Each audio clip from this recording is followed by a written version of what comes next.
Catus Maximus here. Figured since I have been updating my videos on various rudimentary hand tool comparisons, did the 1/2-inch speed wrenches, might as well do the 3/8 because I've never actually done just a 3/8 speed wrench video because I only have like a couple.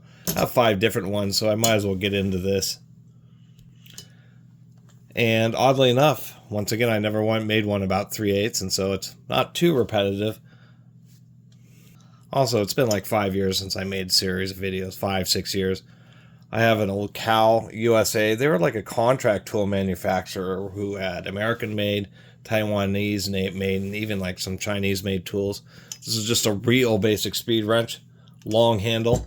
Seems to be more common in the 3/8 size to have long handles versus the button handles, although I think that may more or less that's the way it generally is with speed wrenches.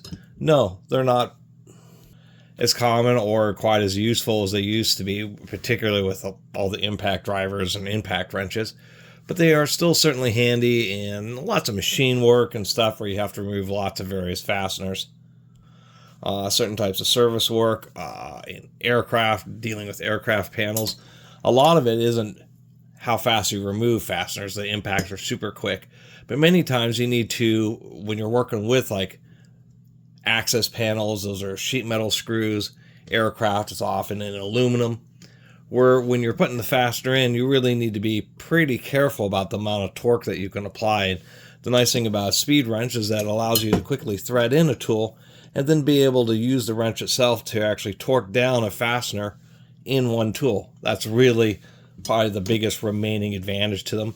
Plus, they give you a little bit of extra access and reach. I mean, these aren't going to be used that often if you're, changing your timing belts on Honda, that's for sure. Anyway, some are, they generally have around 10-inch stems. Some of them, like this Proto, has a really long stem. I also like the ones that have a wider nub just because in many instances for me, it's easy. Some people don't like the way their fingers kind of get interfered with the way the rod interferes with the fingers on the nub ones. But I like them because you can put the palm of your hand on them easier, even put your belly or your chest into it, versus ones that are the stem handles. Kind of like having both. This is a Craftsman. This is an old E-series Craftsman.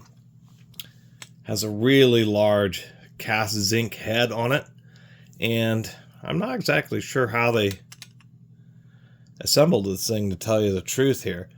There's this collar, I assume. It is 2-piece, and I'm not exactly sure how they put it on. I don't know if there's some retention piece in there, or if they slid it on before they forged a square on it. Anyway, actually pretty decent chrome finish on this Proto. They're not this Craftsman. Although it doesn't, I think this is a cast zinc handle, although it may be aluminum. It does have a bit of mass there.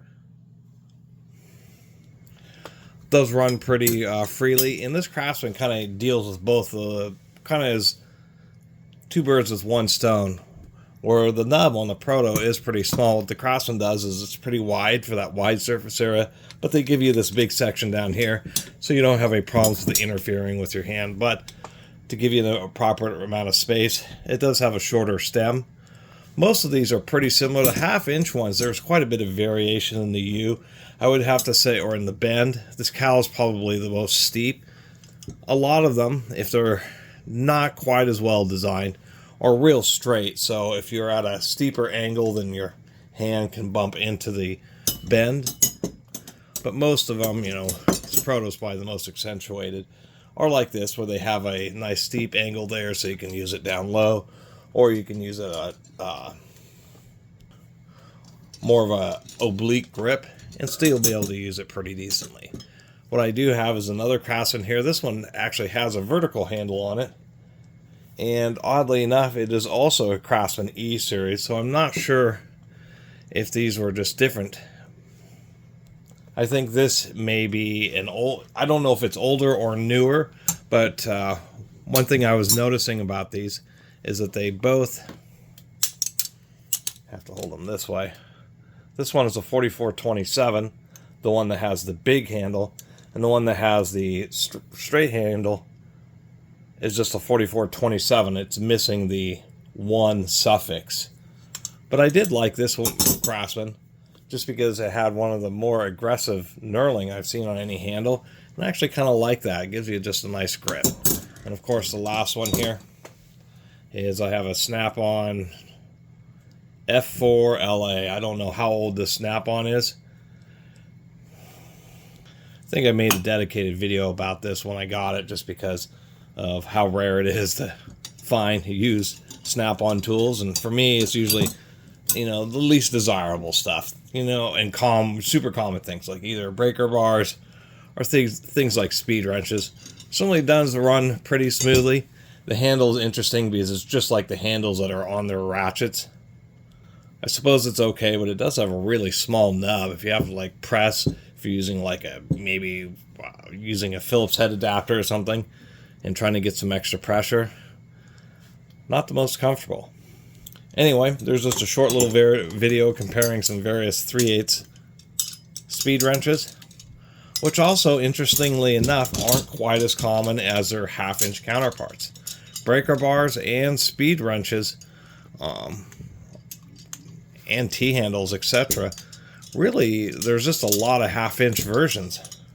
When people went for those kind of tools, that's the drive size they really went for. I've run into far more 1/2-inch than I ever have of 3/8, and especially 1/4-inch speed handles and breaker bars and stuff. Anyway, thanks for watching.